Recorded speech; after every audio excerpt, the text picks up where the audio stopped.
apa yang ada di kepalanya, mereka berpikir ke depan tentang sukses hidup, mereka tentang apa achievement sampai satu titik di mana mereka lupa hal yang sangat basic sekali. Contoh,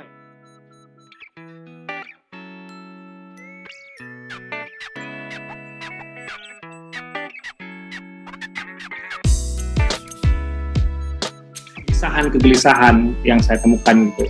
Terlebih ketika saya punya background tentang ilmu kebunian, gitu, ilmu alam, dan dengan bisnis yang saya sebagai orang depan ya, frontliner, saya ketemu dengan banyak orang dan berinteraksi di kota-kota lumayan besar gitu. Dealing dengan orang yang juga berada di kota-kota besar, orang-orang yang punya akses dan knowledge yang luar biasa. Tapi kegelisahannya masih tetap sama.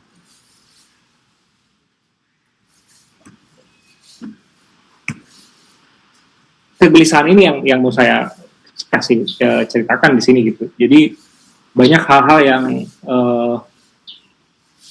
saya temukan gitu. Kita tahu yang kita juga cerak gitu. Mau apa sih sebetulnya pencapaian kita itu sebetulnya di depan itu tuh kita as a personal itu sudah mengerti nggak sih sebetulnya siapa kita? Banyak singgungan-singgungan yang akhirnya ketika orang sibuk dengan apa yang ada di kepalanya, mereka berpikir ke depan tentang sukses hidup, mereka tentang apa achievement sampai satu titik di mana mereka lupa hal yang sangat basic sekali. Contoh ya, kita makan misalnya, apakah kita tahu, contoh misalnya aqua atau air mineral yang kita minum gitu, apakah kita tahu air mineral itu berasal dari mana? Terus dia itu sudah bergerak dari tempat produksinya sampai rumah kita itu berapa kilometer. Terus kesadaran itu yang akhirnya saya temukan di perjalanan. Banyak orang yang sama sekali tidak tahu dari mana sumber listrik ada di rumah kita. Saya tanya sekarang ke teman-teman, mungkin sih ada yang udah tahu, ada yang juga tidak tahu. Dari mana sih listrik ada di rumah kita saat ini? Dari PLTU manakah atau dari PLTA manakah gitu. Nah, kesadaran yang sifatnya fundamental. Jadi ketika saya belajar bisnis dari hulu ke hilir, saya melihat proses kehidupan juga dari hulu ke hilir ada dalam diri kita. Yang itu kita nggak temukan sama sekali. Dan itu ternyata jadi sumber kegelisahan untuk saya dan teman-teman saya waktu diskusi ya. Jadi contoh kayak makanan yang kita konsum saat ini, gitu. Kita beli belanja dari pasar. Kita tahu nggak pasar itu ngambil dari siapa? Dari petani mana? Karena ketika kita sadar betul dari mana makanan yang kita konsum, kita akan tahu perjalanan itu makanan dari mulai ditanam, siapa yang menanam, lari ke si penjualnya, kemudian lari ke kita sendiri. Nah itu kan sebuah proses panjang. Nah ketika kesadaran kita bahwa apa yang kita makan, apa yang kita gunakan setiap hari itu, kita sadar betul bahwa itu dari mana sumbernya, kita akan juga sadar bahwa banyak proses yang segini panjangnya gitu. Nah ini yang jadi sumber pertanyaan awalnya ya, itu jadi kegelisahan tuh. Saya cari tahu nih dan yang paling menarik adalah kita itu sudah menyeberang akhirnya sudah terlalu jauh sampai hal-hal yang basic tadi itu jadi take it for granted. Jadi kita menganggap itu this is simple things gitu. Padahal kalau kita lihat lagi, yang simple things ini akan jadi sangat krusial ketika dalam proses nanti. Jadi contoh lagi yang saya temukan adalah permasalahan dalam sebuah keluarga gitu. Permasalahan yang saya saksikan langsung itu, betapa urusan perut itu jadi sesuatu hal yang sangat fundamental gitu. Orang tidak bisa berpikir hebat ketika urusan perutnya terganggu. Orang jadi bermasalah ketika urusan perutnya terganggu. Hal yang sangat basic dari yang apa kita konsum. Akhirnya orang sadar betul ketika sudah mencapai apa yang mereka dapatkan, mereka akan sadar bahwa ada kebutuhan basic yang mereka lupakan tentang makanan yang mereka konsum, dari apa, sehat atau tidak makanan itu gitu. Dan didapat dari mana itu makanan, kita kan nggak tahu. Sayuran yang kita beli itu mengandung pestisida atau tidak, diproduksi di hulunya tuh diproduksi ibaratnya ditanam dengan proper atau tidak, baik untuk kesehatan atau tidak, atau ini hanya sebatas industri saja. Nah ini yang jadi permasalahan gitu. Yang jadi menariknya lagi adalah ini jadi dilema yang nggak akan pernah berakhir gitu. saat semua orang terus maju dengan segala macam mimpi dan tanggihan teknologinya, hal yang sangat basic ini salah ditinggalkan, tapi dia ada. Dan jadi hal yang sangat jadi concern saya tuh orang-orang tidak apa ya, mulai sedikit banyak menganggap itu hal yang tidak terlalu penting untuk apalagi orang-orang kota ya. Akhirnya kesehatan dan lain-lain jadi permasalahan. Karena itu hal yang sangat basic. Di presentasi ini saya jelaskan, saya juga nggak terlalu ini masalah tentang bagaimana membangun itu semua gitu. Nah, kondisi alam, perubahan alam ini juga menjadi part yang sangat penting ketika kita menjelaskan tentang kehidupan keseharian kita gitu. Perubahannya yang berpengaruh secara langsung sama manusia itu pasti ya. Jadi itu pun jadi bahan yang menurut saya juga bukan jadi hal yang sangat utama untuk seorang individu saat ini gitu. Jadi itu hanya satu part yang ada, tapi juga tidak jadi sebuah hal yang sangat concern ketika saya berada di lingkungan yang tadi itu. Kalau misalnya ada dalam lingkungan yang memang peduli dengan lingkungan, ya mungkin punya kesadaran. Tapi ketika di luar dari itu, banyak orang yang juga tidak sadar sebetulnya efeknya si alam itu seperti apa. Terus isu lingkungan di setiap hari juga itu sangat jadi isu sampai sekarang. Makanya tadi Hengki cerita tentang sampah, yes sampah. Kegelisahannya lagi ketika gini terjadi, saya pernah juga memikirkan hal yang sangat sederhana gini. Ketika kita memotong, contohnya contoh simpel ya, ketika kita memotong bawang itu, sampah bawang yang kita buang itu, kulit bawang itu, biasanya ibu-ibu itu buang ke tong sampah. Bayangkan sampah bawang itu dari tong sampah rumah kita ditaruh dibawa oleh orang petugas sampah ke TPS, dan dia jalan dari TPS itu menuju TPA, taruh misalnya dari Jakarta ke Bantar Gebang itu mungkin menghabiskan waktu 25 km, sampah bawang. Jadi sampah yang kita, karena tadi itu, ini ada kesadarannya, adalah kuncinya ada kesadarannya. Bayangkan sampah bawang itu berjalan dari rumah sampai ke Bantar Gebang sejauh 35 km. 25 km dari Jakarta sampai ke Bantar Gebang. List yang paling sederhana aja misalnya sampah. Tadi yang saya nyambung sama apa yang Hengki bilang tadi, masalah sampah. Kalau kita browsing sampah sederhana aja, sampah organik tempat pembuangan akhir aja di internet, pasti yang akan keluar adalah 60% sampah di TPA itu adalah sampah organik. Bayangkan saja bahwa segitu gunungnya sampah itu 60%-nya sampah organik. Jadi orang-orang membuang sampah itu dari rumah, gitu, sampah organik dari rumah itu berjalan sekian puluh kilometer itu hanya untuk jadi pindah tempat saja, pindah ruang saja. Padahal hanya hal sederhana, cukup lubangi tanah sedalam mungkin 20 cm, lebar 15 cm di depan rumah gitu. Kecil saja, mungkin anggapnya halaman besar, itu kecil saja. Taruh aja di situ sampah dari daun-daun dari potongan bawang tadi. Selesai sudah. Itu nggak akan jadi beban perjalanan dan beban mobil dari rumah sampai ke tempat pembuangan akhir gitu. Bayangkan itu, coba kami akhirnya punya kesadaran itu mulai dari hal yang seperti itu. Saya bertemu dengan istri saya, kebetulan juga kita punya visi yang sama. Dari apa yang tadi saya cerita latar belakang tadi, akhirnya kita coba merunut, kita desain satu kehidupan yang berbeda. Akhirnya kami berdua memutuskan untuk stop. Saya merilis, saya freeze, isu usaha saya freeze, bisnis saya freeze, kami menyeberang ceritanya. Kami melakukan sebuah inisiasi sama istri saya. Dari kami tinggal di Jakarta, kami pindah ke Bogor, kami coba build suatu hal yang apa yang kami bisa.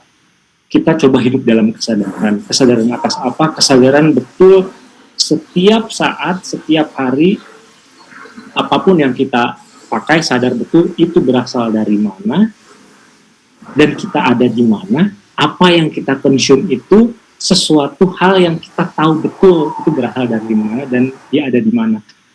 Itu yang kita lakukan saat ini gitu. Dari mulai sandang misalnya, sandang dulu, pakaian. Saya berkontribusi terhadap pakaian misalnya sekarang. Pakaian kita itu berasal dari mana, siapa yang membuat, dan terbuat dari material apa, apakah cocok dengan badan kita. Nah ini terus kita cari tahu nih. Kemudian papan.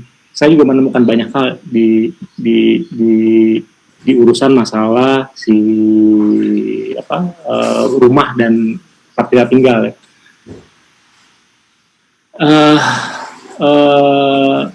Nah, proses perjalanan ini sebetulnya yang saya mau share sebetulnya, itu sempat diskusi juga sama Kak Hengki. Nah, akhirnya dari kegelisahan tadi itu yang kita cari tahu ternyata banyak hal sekali yang akhirnya kita dari mulai dari awal, sangat awal ya, bahwa kehidupan itu ternyata sangat menarik, dan apa yang kita tinggalkan, saya tinggalkan dulu ternyata sangat menarik. Kehidupan sederhana, hidup bersama alam sebetulnya kuncinya. Jadi akhirnya kita menemukan ternyata yang paling menarik itu adalah hidup bersama alam, menentukan pilihan atas jalan hidup, tujuan hidup, sama kebiasaan berkehendak. Nah, pilihannya adalah kami akhirnya memilih bahwa kami akan menghabiskan sisa hidup kami ini untuk mendesain kembali cara hidup sebetulnya, mendesain kembali cara hidup kami yang penuh, yang sadar betul dengan apa yang akan kita lakukan, terus sadar betul apa yang kita consume dan lain-lain. Nah, di perjalanan ini akhirnya kami menemukan banyak hal-hal seperti kita bahasa tentang sustainable, bahasa tentang lestari yang tadi Hengki cerita, keberlanjutan dan lain-lain, yang akhirnya menemukan line-nya atau intertwine-nya itu di masalah sustainable tadi itu. Akhirnya kita menemukan format seperti apa sih sebetulnya format kehidupan yang ideal gitu, karena setiap hal yang terjadi itu pasti punya masalahnya sendiri gitu. Cuman hal apa yang paling ideal yang akhirnya kita temukan ternyata tadi itu kita hidup bersama alam. Selama ini ternyata kita punya sisi untuk mengkontrol apa yang terjadi sama alam. Kita seolah-olah hidup dominan dengan alam. Mungkin di sini juga sudah pada mengerti ya, atau sudah tahu tentang masalah ini. Cuman ketika berbicara tentang hal yang sangat krusial, saya mau berbagi saja bahwa seperti yang saya ceritakan tentang bawang tadi gitu, hal yang seperti itu aja mungkin buat saya waktu itu sebuah kesadaran yang memicu saya untuk berpikir banyak hal gitu, bahwa hal sederhana sekalipun itu bisa jadi sangat krusial sifatnya gitu, dan efeknya luar biasa. Nah, di perjalanan tadi itu ada aktivitas. Nah, diskusi sama beberapa teman juga, akhirnya kita mencari coba jadi sebetulnya pola hidup yang seperti apa sih yang paling ideal akhirnya. Nah, saya kebetulan juga ada teman kita, satu sahabat saya, setelah alumni meteorologi juga, Gilang pernah cerita ke saya, coba kan ada metode namanya permakultur. Akhirnya saya coba belajar tentang permakultur sebetulnya.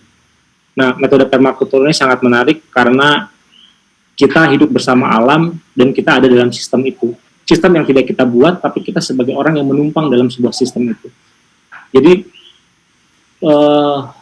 kita bukan sebagai insan yang dominan untuk mengkontrol semuanya gitu. Jadi kita juga bagian dari surround yang ada di situ. Dan kita juga bukan jadi figur yang bisa menentukan mau kemana sebetulnya kondisi yang surround kita yang terjadi gitu. Tapi kita sebagai orang yang hidup bersama, berdampingan gitu. Di metode permakultur ini saya menemukan banyak multidisiplin ilmu. Jadi ternyata sangat menarik adalah ketika kita hidup bersama alam, disiplin-disiplin ilmu yang tadinya tidak terbayang sebelumnya ternyata jadi sangat penting. Kita belajar tentang air tanah, kita belajar tentang energi, kita belajar tentang resource, kita belajar tentang kondisi alam di sekitar kita belajar tentang banyak hal. Akhirnya kita menemukan banyak hal dengan cara metode permakultur ini. Nah, pola hidup yang berkelanjutan juga menjadi satu hal yang sangat penting pada akhirnya gitu. Nah, kenapa tadi waktu itu saya cerita sama Hengki tentang tadi judul kami itu tentang surga di keluarga. Hidup berlanjutan setelah kami berdua saya dengan istri saya sering diskusi, ternyata yang menarik adalah ketika bicara tentang hal yang sangat besar tentang kehidupan yang berkelanjutan, ada hal yang sangat penting ternyata yang bisa berlanjut dan bisa terus berlanjut itu di keluarga sifatnya. Jadi entiti keluarga ini ternyata hal yang sangat penting sekali. Kenapa? Karena ada knowledge yang akan ditransfer ke anak kita, mungkin ke orang-orang sekitar rumah kita. Nah, akhirnya dari apa wacana yang saya cari tahu, diskusi dan segala macam ya, ke orang-orang yang sudah ada di field sustainable tadi ya, misalnya saya ketemu sama teman-teman di komunitas berkebun, saya ketemu dengan orang-orang yang sudah mulai punya bisnis di sustainable bisnis ya, contoh dia ada punya usaha solar panel gitu ya, pokoknya yang berhubungan dengan sustainable ya, kehidupan berkelanjutan. Ternyata keluarga itu juga salah satu meter yang sangat penting gitu. Nah, saya mencari tahu gimana caranya, bagaimana sih kita membuat sebuah keluarga yang tadi itu yang madani lah versi kami ya, yang tidak bisa mensupport dirinya sendiri dan tidak ngasih efek buruk ke ke lingkungan sekitarnya. Akhirnya saya dan istri saya bikin sebuah inisiasi namanya Rusa Langit. Kita bikin inisiasi sebuah Rusa Langit karena tadi itu kegelisahannya. Tidak ada satupun tempat atau media atau wadah yang menjelaskan bagaimana sih cara menjalankan kehidupan keluarga yang berkelanjutan gitu. Sustainable in family itu seperti apa sih? Keluarga yang sustainable yang hidup bersama dengan alam itu seperti apa sih? Saya nggak pernah menemukan gitu. Sementara di luar sana banyak orang-orang yang sudah melakukan itu, tapi tidak ada yang ibaratnya yang memberikan penjelasan tentang bagaimana sih sebetulnya keluarga itu bisa hidup berdampingan dengan alam. Keluarga itu part dari sebuah entity namanya lingkungan gitu, dan keluarga itu terus akan berlanjut, tidak tergantung pada hal yang lebih besar atau pada lingkungan yang sifatnya merusak. Nah, kita inisiasilah bikin Rusa Langit namanya. Nanti bisa dicek teman-teman di situ.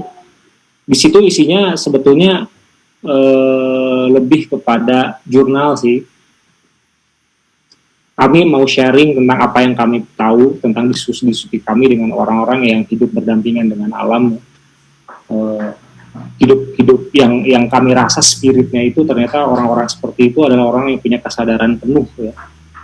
Saya takjub ketemu dengan orang-orang seperti itu, dan mereka punya kesadaran penuh tentang dirinya dan lingkungannya, dirinya dengan sang penciptanya gitu. Saya melihat mereka ini orang-orang yang penuh kesadaran penuh dan tidak terlihat gitu, dan itu banyak sekali orang-orang yang seperti itu gitu di proses perjalanan saya dengan istri saya ini.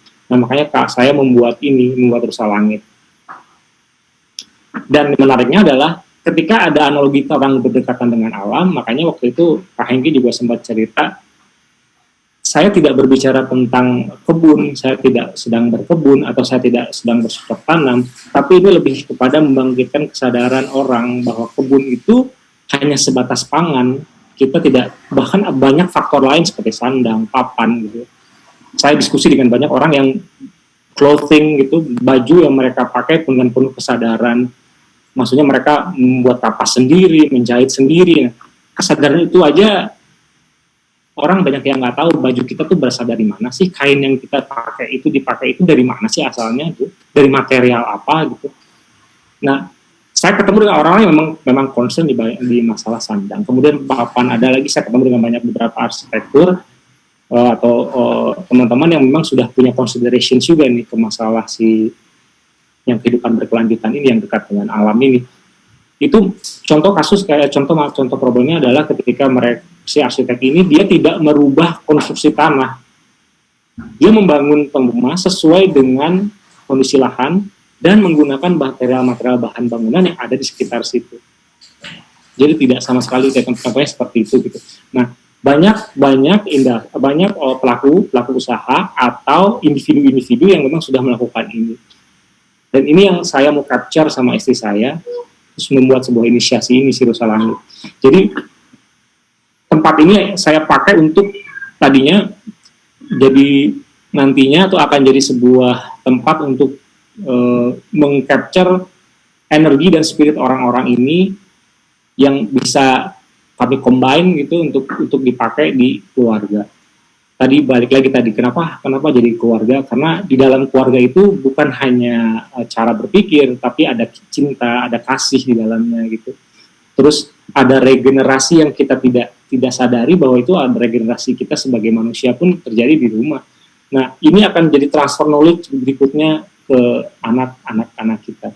Nah, kesadaran ini yang akhirnya si Rusa Langit ini saya sama istri saya buat. Di situ kami bertemu dengan tidak hanya bicara masalah pangan tadi ya. Saya ketemu dengan teman-teman yang sudah mulai aktif di ngomongin masalah energi gitu, solar panel, terus mikrohidro, terus ada lagi yang ngomongin masalah sandang, dia meminta kapas sendiri gitu, terus ada arsitektural yang bangunan sendiri, bahkan ada yang sudah bambu, sampai bambu itu jadi material kayu gitu. Nah, saya dan istri saya punya laboratorium dua. Pertama yang satu di rumah di Bogor. Sekarang yang saya tinggal ini ada halaman sedikit di belakang rumah. Luasnya mungkin 16 meter persegi di belakang rumah. Kami coba explore yang terjadi di belakang rumah kami ini. Bisa nggak sih kita bisa hidup dari apa yang ada di sekitar kita? Mungkin nggak sih? Ternyata kita sudah pernah melakukan itu dan ternyata ada kejadian-kejadian menarik, hal-hal yang kita terlupa sebetulnya. Contoh ya, saya beri contoh. Jadi ketika saya bercocok tanam, mulai bercocok tanam, mulai memenuhi kebutuhan yang paling basic, subsistence gitu, kebutuhan pangan, dari biji kemudian jadi biji. Itu siklus yang sangat menarik. Sangat menarik adalah ketika kesadaran bahwa saya hidup dengan kecepatan dan percepatan gitu. Padahal kita ini hanya menyaksikan. Yang terjadi adalah saya menanam dan saya tuh hanya menyaksikan dia tumbuh menjadi tunas, menjadi daun, terus kemudian berbunga, terus akhirnya bunga menjadi biji dan akhirnya jadi biji lagi. Dan kita tuh hanya menyaksikan karena pertama kita tidak bisa menciptakan. Siapa di sini yang bisa memberikan saya keyakinan bahwa dia bisa sanggup menciptakan tuh biji menjadi daun? Kita tuh hanya menyaksikan. Jadi selama ini yang terjadi adalah kita tuh hanya menyaksikan. Nah, pengalaman hal ini, energi ini yang saya sama istri saya akhirnya dapatkan dari hal yang sederhana tadi.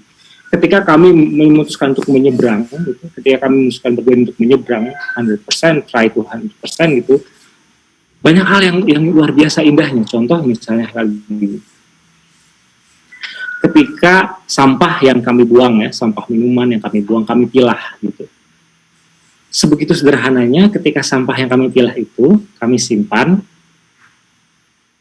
Kita tahu teman-teman saudara-saudara kita yang pemulung itu mengambil sampah yang kita punya ya, sampah botol gitu ya. Contoh kita sampah botol. Bayangkan kalau sampah botol itu tidak kita pilah. Sampah botol itu akan tadi yang saya ceritakan berangkat dari rumah kita pergi ke TPA. Segitu jauhnya sampah itu. Bayangkan kalau itu sudah terjadi.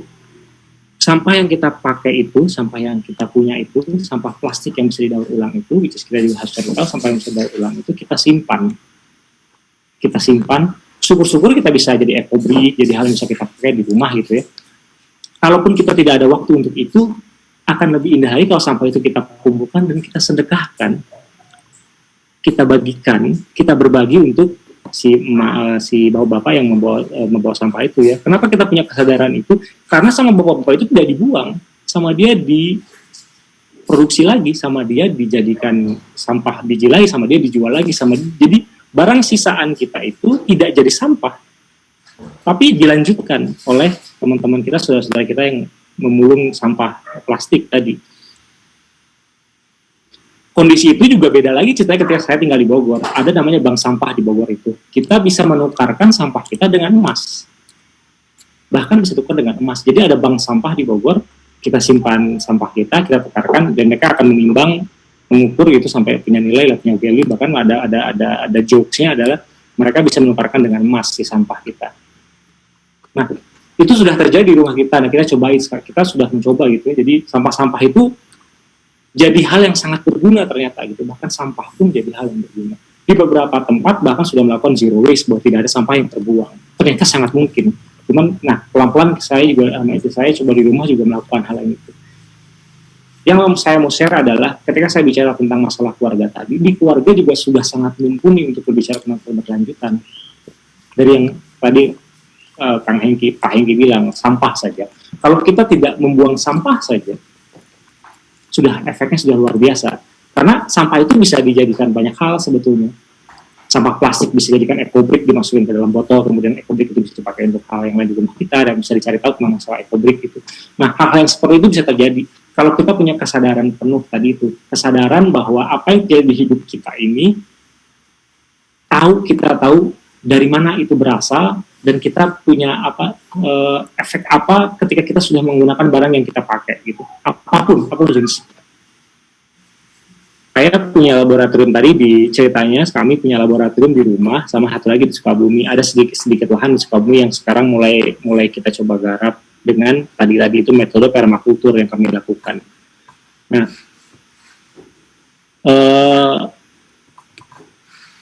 ketika di perjalanan tadi kita mau hidup berdampingan dengan alam tadi, banyak hal lagi yang akhirnya kami temukan gitu tentang masalah tadi itu. Energi yang kita pakai pun ternyata berlimpah. Ternyata energi yang kita punya itu sangat berlimpah, matahari, angin, gitu, air, gitu. Diskusi dengan banyak teman-teman yang memang ada di situ, di field itu, gitu, akhirnya luar biasa sekali, gitu. Ternyata banyak sekali yang bisa kita lakukan untuk mensiasati masalah energi ini, bahwa kita bisa independen, bahwa kita bisa mandiri untuk memenuhi kebutuhan kita akan energi. Nah, ini salah satu slide contoh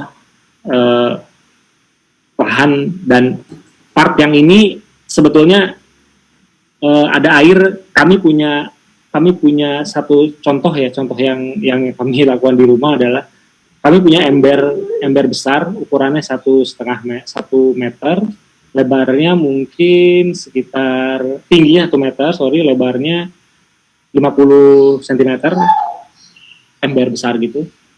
Jadi bahan jauh kami ketika air yang ada di ember itu dari talang hujan dari atap rumah. Gitu. Sampai sekarang kami baru menyaksikan sebegitu impactfulnya. Kami tinggal di Bogor. Bogor kan terkenal dengan kota hujan. Ternyata kami jadi bahan jok di rumah adalah kami punya sumur abadi. Karena sampai detik ini sudah setahun lebih kami tinggal, air yang ada di tong itu tidak pernah kosong. Jadi ketika bicara masalah hal yang terjadi di sekitar kita ya, ketika saya tinggal di Bogor, hanya dengan menampung air talang hujan saja, rumah kami punya sumur abadi, tidak pernah kosong, dia akan terus terisi. Padahal air itu dipakai untuk bersihkan kandang binatang piaraan di belakang rumah, untuk menyiram tanaman, gitu. Itu terus kita pakai, tapi tidak pernah kosong. Makanya kami bilangnya kita punya sumur abadi di atas tanah. Dan ketika saya dan istri saya coba di rumah untuk pakai hidroponik gitu ya, kita coba sekarang ini sedang belajar menggunakan hidroponik. Kita punya alat namanya ppm, kita coba pakai pDH, kita coba part pemilihan dari si airnya, ternyata dia lebih bersih, bahkan di momen-momen tertentu air itu lebih bersih daripada air aqua yang saya minum. Dia bisa 0 part per millionnya. Itu luar biasa gitu. Sebegitu dahsyatnya. Ini kan hal yang sangat sepele buat kami ya, buat kami berdua gitu. Dulunya, sekarang sangat penting. Kami hanya menaruh ember saja sudah jadi sumur abadi. Bayangkan kalau saya bisa sekarang ini gitu menyaring air itu dari mulai air yang hanya dipakai untuk membersihkan saja sampai dipakai untuk kita mandi atau kita consume, karena ternyata ada beberapa juga teman kita yang sudah melakukan itu. Dia menampung hujan, dia hanya menggunakan hujan saja karena mereka tinggal di Bogor. Itu kan sebuah keberkahan. Ironisnya adalah komplek yang saya sekarang tinggal sekarang ini menggunakan air pump dan kita berbayar. Jadi kegelisahan itu pun juga muncul. Saya berbayar setiap bulan, sementara ketika saya cek part pemilihannya, air hujan itu lebih bersih daripada air pump yang saya beli. Ini jadi sangat ironis. Jadi air ketika berlimpah air, pump mati, semua orang pada ribut. Kok pump mati? Padahal hujan hampir setiap sore. Nah, yang hal seperti itu yang jadi poin concern. Nah, jadi kegelisahan lagi di perjalanan pun kami menemukan kegelisahan. Nah, ini contoh dari bambu. Ternyata sebegitu indahnya bambu. Saat kami menemukan juga ada orang yang sudah mulai menggunakan bambu jadi hal yang sangat utama, major. Part yang di pojok kanan ini bisa lihat ini sebetulnya dari bongkahan bambu untuk jadi bahan material kayu.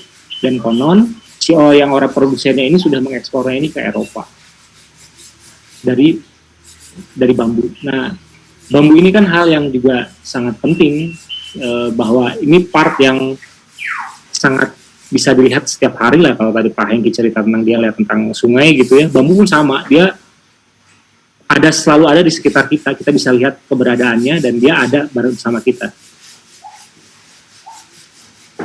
dan dia bisa dialihfungsikan menjadi banyak hal gitu. Nah, di perjalanannya saya menemukan hal itu juga. Jadi bayangkan kalau kita bisa menanam bambu, bahkan bambu bisa jadi tanaman untuk kita pakai hidroponik gitu. Terus juga bisa jadi material untuk kita bangun rumah gitu. Sambil kita menanam pohonnya, bambunya lagi kan akan terus continue seperti itu. Kita akan memakai bahan-bahan yang ada di rumah. Ini kebetulan kami foto berdua di salah satu homestay di Jogja. Nah, ini juga menggunakan material pabrik, material-material yang sifatnya tidak baru. Dia menggunakan material-material yang sudah pernah dipakai. Nah, masalah consume juga jadi hal yang sangat utama. Akhirnya kami berdua memutuskan untuk hanya memakai pakaian yang akan kami pakai saja. Pakaian-pakaian yang tidak pernah kami pakai sudah kami sumbangkan ke tempat yang lain. Material pakaian yang kami pakai pun sudah tidak menggunakan hal yang berwarna atau yang menggunakan chemicals gitu, karena kita punya kesadaran betul. Contoh kayak jeans yang kita pakai, kami sudah tidak menggunakan jeans. Kenapa? Karena jeans itu mencucinya susah dan butuh banyak deterjen untuk membersihkannya. Ya, itu kan karena kesadaran. Berarti kita karena kesadaran akan hal itu, bahwa apapun yang kita lakukan ini pasti punya efek ke alam. Bisakah kita mengurangi beban alam ini dari apa yang kita pakai? Nah, akhirnya dari apa yang kita lakukan di keluarga ya, sekarang kami tidak menggunakan celana jeans. Saya bukan tidak pro anti jeans, bukan. Maksudnya itu ternyata mengurangi load kita di masalah cucian dan sampah dari deterjen yang dipakai gitu, karena jeans itu butuh banyak deterjen untuk membersihkan. Akhirnya kita nggak pakai jeans, sudah kita tidak pakai jeans lagi, kita hanya pakai bahan kain. Ternyata sangat nyaman. Selama ini saya puluhan tahun pakai celana jeans, ternyata nggak pakai celana jeans lebih enak di tropical seperti ini. Ternyata lebih enak kalau tidak pakai celana jeans. Itu buat kami efeknya. Nah, si part yang ini ternyata ketika kami berdua bicara tentang banyak hal tentang sustainable living ya, kehidupan berkelanjutan, hal yang terjadi di keluarga itu luar biasa indahnya. Makanya kami selalu tadi jadi bahan obrolan kami adalah surga itu ada di rumah itu betul adanya. Ketika kita perhatikan hal-hal detail yang terjadi di rumah, hal-hal sederhana yang terjadi di rumah ternyata luar biasa indahnya. Nah,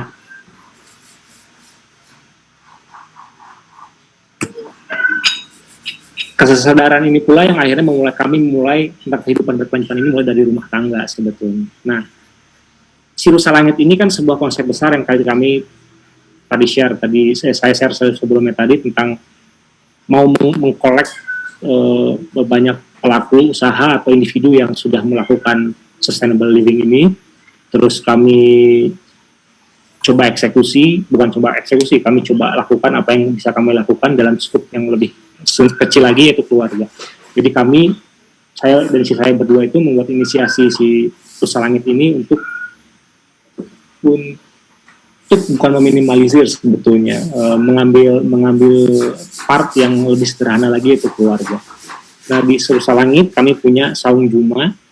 Saung Juma ini sebetulnya laboratorium kecil kami berdua untuk mendokumentasikan apa yang kami lakukan sebetulnya, kehidupan bersama yang tadi itu bersama alam tadi. Fase 1 ini terjadi di Bogor sama di Sukabumi. Di belakang rumah kami juga jadi sebuah kejadian sangat menarik. Dari awalnya itu tidak ada sama sekali tumbuhan, betul-betul lata, tanah komplek di belakang rumah begitu saja gitu. Pertama kami biarkan tumbuh liar, kami tanam apa yang kami bisa tanam, kami bibitkan apa yang bisa kami tanamkan, dan dibiarkan liar, dibiarkan seperti hutan begitu saja. Kami ingin lihat pergerakannya, saya ingin melihat romansanya sebetulnya, seperti apa sih kehidupannya. Ditanam saja, jadi tanpa knowledge tentang cara bercocok tanam gitu. Saya pengen tahu aja seperti apa, tanam kangkung, kacang panjang, sorghum, terus kami tanam tomat gitu. Saya tanam di belakang rumah, dibiarkan liar. Yang menarik adalah proses ketika mereka tumbuh bersama kita. Ini yang mau saya share juga. Tadi saya pernah share tentang dari biji kembali kepada biji, satu cycle kehidupan yang kita hanya menyaksikan. Ternyata apapun yang terjadi di alam ini kita hanya menyaksikan, karena kita tidak bisa menciptakan. Kita tidak bisa menciptakan dari biji menjadi daun, tidak bisa. Kita hanya menyaksikan. Kita hanya menyaksikan dan hidup bersama saja. Jadi kami pikir hasilnya mungkin kami juga tidak menuntut hasil dari siapa yang kita lakukan di belakang, tapi kami hanya menyaksikan. karena punya kesadaran kami ini hanya menyaksikan, mengambil energi dan ilmunya saja gitu, ternyata luar biasa. Ada banyak sekali kehidupan yang muncul dari mulai serangga, serangga, kupu-kupu ya, serangga, kupu-kupu, burung, kadal, kodok gitu. Jadi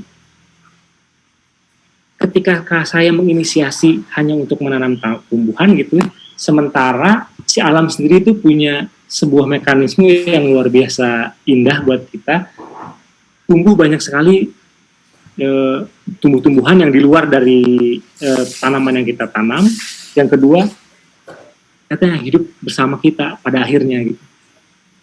Nah ini saya nggak bisa share semua, sebetulnya banyak dokumentasi foto yang bisa dicek, nanti di Saung Juma silahkan kalau ada yang mau melihat betapa indahnya gitu. Hanya ukuran kami hanya punya 16 meter square, kami bagi dua, satu tanaman hias ya, satu tanaman yang sifatnya berbunga gitu, kayak kami tanam telang gitu, kami tanam bunga pohon tete Cina untuk jadi shade dan untuk menghambat angin gitu ya. Terus kami ada pohon rambutan kecil, terus caya ya, karena pohon caya juga bisa dikencum sama kita, saya tanam pohon caya gitu. Nah, sisi yang sebelah satunya lagi, saya tanam sayur-sayuran, ada kangkung, kacang panjang yang dilihat ini, kita tanam bersama-sama gitu, dan itu menarik sekali. Jadi wild, jadi hutan gitu ya, jadi belakang rumah itu sedikit banyak jadi hutan, dari awalnya flat, nggak ada pot, tiba-tiba jadi hutan. Kenapa sistem cara berkebunnya tidak seperti orang lain, misalnya di blok pakai rice bed, di blok gitu, part tanaman ini, enggak, kita biarkan itu seperti apa adanya. Kita pengen tahu sebetulnya, kalau kita bahasa berkebunnya mungkin istilahnya food forest gitu, kita biarkan jadi hutan, ternyata itu sangat menarik. Nah, di situ kami memiliki pelajaran penting ternyata. Ternyata kita itu sebetulnya hanya menyaksikan, maka saya bilang tadi bahwa kita ini hanya menyaksikan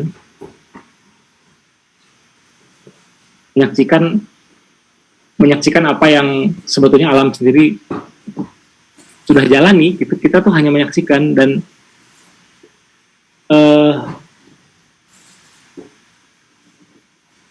sama sekali tidak ada kontribusi kita sebetulnya ke kehidupan ini. Sebetulnya kalau kita hidup berdampingan tanpa knowledge sekalipun, kalau kita punya kesadaran bahwa kita ingin hidup bersama gitu ya, kita akan dihidupkan.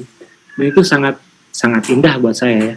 Jadi buat kami berdua, akhirnya kami merasakan bahwa kita itu hidup benar-benar berdampingan, karena bukan jadi kita yang mengkontrol apa yang terjadi sama hidup kita, tapi kita hidup bersama, kita dijaga. Kami ini merasa kami ini dijaga. Sekarang kami, di rumah kami sekarang sudah ada labu sebesar mungkin sekitar 50 cm yang tidak tahu dari mana datangnya labu, karena labu pernah kami punya di belakang itu ada sampah, kami buang sama sampah organik ya. Jadi dari biji labu yang kita beli, kita buang, ternyata menghasilkan sesuatu. Sekarang sudah jadi labu yang sebesar mungkin 30 cm. Nah, dari sisi pangan aja sebegitu indahnya gitu, dan itu menarik sekali. Oke, nah ini sedikit tentang sampah yang tadi saya ceritakan. Sampah organik kami jadikan kompos ke alam gitu. Kami berusaha sebisa mungkin untuk zero waste, tidak ada sampah yang dibuang. Sampah-sampah yang lain kami kumpulkan dan kami tabung di bank sampah induk berbasis operator ini, Basiba. Terus ini ada pilihan-pilihannya, sampah seperti apa aja yang bisa ditukarkan gitu, dijadikan emas gitu. Nah ini sisa-sisa pembuangan sampah, ini kucing kami. Nah kesadaran yang itu akan kita melihat sebagai dalam hal yang kecil di hadapan kita. Nah jadi inti dari semuanya itu sebetulnya kesadaran tadi yang Kang ceritakan. Di proses perjalanan tadi pun kami menemukan ternyata banyak sekali. Jadi goal sekarang adalah kami mau melakukan sebuah proses belajar lah ya tentang kehidupan sustainable living in the scope of family gitu yang kita lakukan sekarang ini, sambil kita mengcollecting database dari teman-teman atau sahabat-sahabat yang kita cari tahu, yang kita diskusi dengan banyak orang tadi itu tentang, bahkan waktu itu sempat ada tentang saya diskusi dengan satu alumni, ada yang kerja di iCare ya, iCare tentang energi itu, ada satu orang, nggak usah saya lupa namanya, waktu itu sempat saya juga pengen ngobrol sama orang-orang iCare. kita ngobrol di sana. Nah, kedepannya nanti si database yang saya buat ini akan jadi kanal. Nextnya itu pengen ada satu map Indonesia, dan ternyata di seluruh Indonesia sudah banyak yang melakukannya, pelaku usaha sama sama keluarga ya, atau individu yang sudah melakukan itu mau saya spread, saya taruh di satu platform gitu. Saya pengen sama saya pengen buat sebuah inisiasi ini nantinya ke depannya. Harapannya bisa kita collect database teman-teman atau tadi individu atau pelaku usaha yang sudah mulai concern dengan kehidupan yang berkelanjutan ini gitu, kehidupan yang dekat dengan alam. Sebetulnya diskusinya akan jadi sangat panjang, cuman mungkin segitu aja kali ya Pak Hengki. Nggak tahu nih inspirasi atau tidak, yang jelas mungkin asik seru kalau dijakin ngobrol kali ya. Karena saya ini bukan tipe orang yang berceramah banyak tapi lebih asik kalau berdiskusi gitu kali ya. Baik Kang Evan, sebelum diskusi dengan yang lain, saya request dulu deh pandangan soal kita hidup sebagai menumpang itu. Mungkin nyambung sama yang inisiasi yang ada di Sukabumi. Ya. Jadi selama ini kan kita controlling sesuatu tuh, Pak Hengki. Kita kan sebetulnya selama ini kan kita yang mengkontrol. Saya mau tinggal di sini, saya hidup di sini. Padahal kan sebetulnya dibalik. Kita ini menumpang. Manusia itu menumpang di alam ini sebetulnya.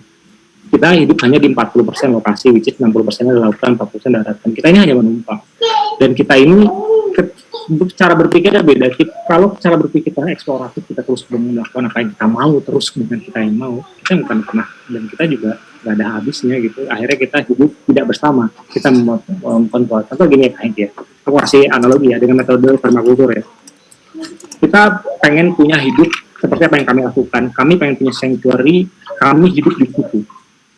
Ini internal dan eksternal yang kami lakukan sekarang ini, yang lagi sedang kita buat di Sukabumi ini.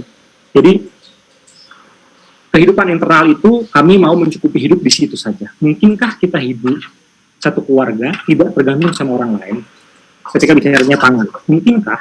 Ternyata mungkin. Kita makan di situ, hidup di situ, gitu, tidak tergantung dengan orang lain ya. Kita hidup betul di situ. Betul-betul jadi makan, minum, semua ada di situ, disediakan satu tempat itu. Dari apa yang saya pelajari, ternyata satu keluarga itu butuh 2000 meter square saja. 2000 meter square untuk memenuhi kebutuhan satu keluarga. Ini yang saya temukan ya. Dan prosesnya ini butuh. Nah, untuk kita bisa tinggal di situ, kita harus membuat environment ini support us. Jadi kita create dulu lahan di situ untuk ada tanamannya, gitu. Kita bikin peternakannya kalau kita butuh makan ayam atau daging gitu ya. Jadi, dan kita bikin satu ekosistem dari pupuknya itu, dari pupuknya si ayamnya kita tanam sorghumnya dipakai dimakan lagi untuk ayam. Jadi berputar di satu sistem itu ya. Dan masalah sistemnya itu. Jadi satu keluarga itu butuh 2000 meter square misalnya. Nah, nanti setelah itu sudah dalam satu ekosistem, sudah satu cycle gitu ya, dia berputar di situ aja gitu ya. Tanamannya, sayurnya, baru kita numpang hidup di situ, Pak Hengki. Kita numpang hidup di situ. Kita bersama-sama hidup di situ. Yang tadi saya ceritakan di belakang ya, saya kan tidak consume semua kacang panjang yang ada di situ. Saya biarkan binatang lain makan kacang panjang. Kalau kita hidup bersama, beda dengan cara orang berkebun yang sifat yang cara berpikirnya mau bikin agrobisnis gitu, bikin banyak bisnis tentang makanan gitu untuk dijual lagi gitu. Kalau ini kan masalah tentang basic life, kehidupan keluarga. Jadi yang kita makan saja, jadi kita juga kami berdua tidak pernah membunuh hama, itu tidak pernah, karena mereka pun butuh consume makanan gitu, karena itu berdampingan dengan alam. Part yang menumpangnya adalah ketika kita sudah sadar ketika ada apa yang di sekitar kita, gitu kan, kita hanya menumpang di situ. Pangan pun kita hanya ngambil secukupnya yang kita makan gitu. Kita tidak mendesain semua jadi sesuai dengan apa yang kita mau. Jadi di situ tumbuhnya kacang panjang ya, kita hanya makan kacang panjang berarti. Kan kita tidak mengganggu apa yang terjadi alam. Bangunannya, rumah kita bangun, di situ ternyata banyak pohon-pohon bambu gitu. Kita membangun rumah dari bambu materialnya. Jadi kita kan menumpang, di situ kita hanya penumpang, kita ini hanya penumpang gitu di situ. Biar kenapa kita jadinya penumpang? Penumpang kan tidak menyetir mobil. Penumpang kan tidak menyetir mobil. Biarkan alam yang menyetir. Kita menumpang. Jadi tidak ada beban, kita tidak punya beban. Menurut saya, menurut kami berdua, kita nggak punya beban. Biar alam yang menyetir, kita ikut di dalamnya. Dan di situ saya menemukan surga kecil tadi yang saya ceritakan. Ternyata hidup jadi lebih tenang. Karena pada akhirnya saya mau pakai hidroponik, saya mau tanam di tanah dengan segala macam metode-metode pertanian atau perkebunan, kita hanya menyaksikan. Ternyata selama ini kita hanya menyaksikan, saya hanya menyiram, menyaksikan. Dia tumbuh, tunas, kita nggak mencipta. Jadi seperti kita bikin mobilan gitu, kita mencipta gitu. Tanaman kan tidak, kita hanya menyaksikan. Semua yang organik kita hanya menyaksikan. Dan itu yang saya dapat sama keluarga saya ketika saya hidup bersama alam. Kami hanya menyaksikan. Pada akhirnya berarti kita hanya menumpang kita di sini. Gitu. Jadi part itu loh sebetulnya paling. Kira-kira semoga bisa menjawab. Oke, terima kasih Kang Evan. Baik teman-teman, sebenarnya saya lebih berharap